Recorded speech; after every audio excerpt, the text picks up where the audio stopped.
ओम श्री गणेशाय नमः। जय श्री गणेश। प्यारे भक्तों, आप सभी श्रद्धालु भक्तों का हमारे YouTube चैनल में हार्दिक स्वागत है।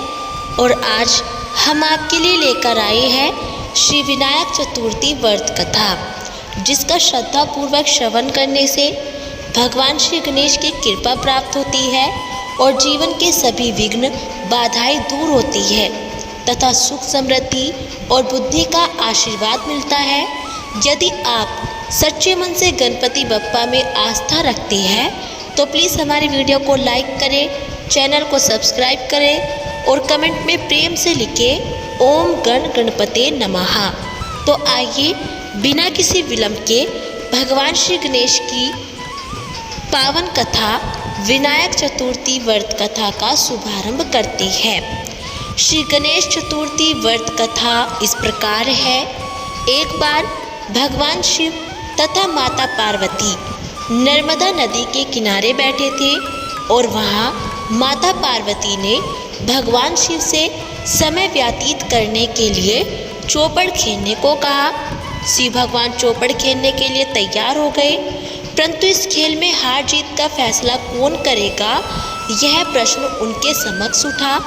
तो भगवान शिव ने कुछ दिन के एकत्रित कर उसका एक पुतला बनाकर उसकी प्राण प्रतिष्ठा कर दी और पुतले से कहा कि बेटा, हम चौपड़ खेलना चाहते हैं, परंतु हमारी हार जीत का फैसला करने वाला कोई नहीं है, इसलिए तुम बताना कि हम दोनों में से कौन हारा और कौन जीता।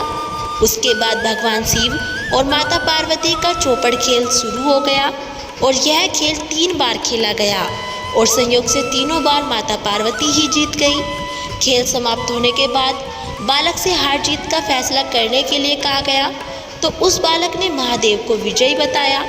यह सुनकर माता पार्वती क्रोधित हो गई और क्रोध में उन्होंने बालक को लंगड़ा होने, कीचड़ में पड़े रहने का श्राप दे दिया।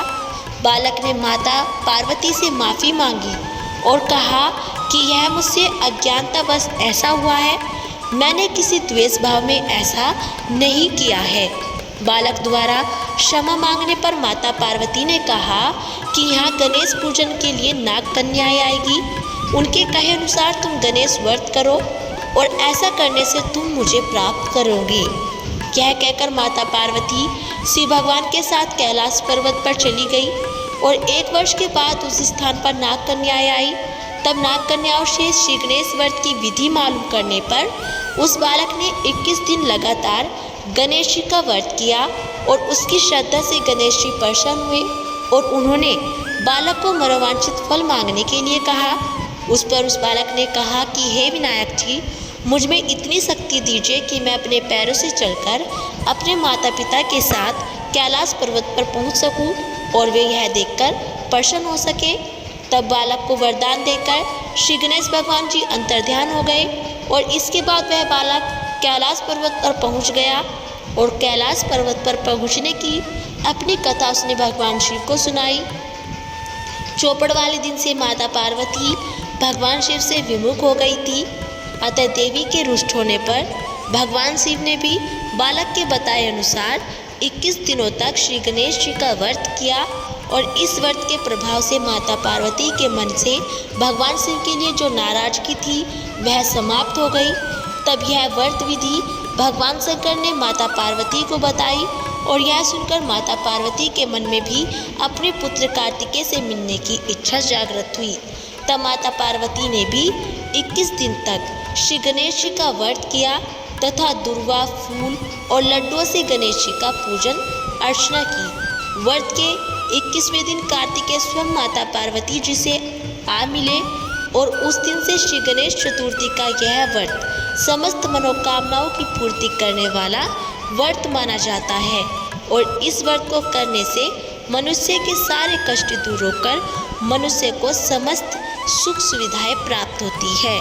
बोलो गणपति बप्पा की जय हो, बोलो माता पार्वती की जय हो, बोलो भगवान शिव की जय हो। तो प्यारे भक्तों, ये थी विनायक चतुर्थी व्रत कथा। यदि आपको हमारी ये कथा थोड़ी सी भी अच्छी लगी हो तो प्लीज़ हमारी वीडियो को लाइक करें और हमारे चैनल को सब्सक्राइब करना ना भूलें।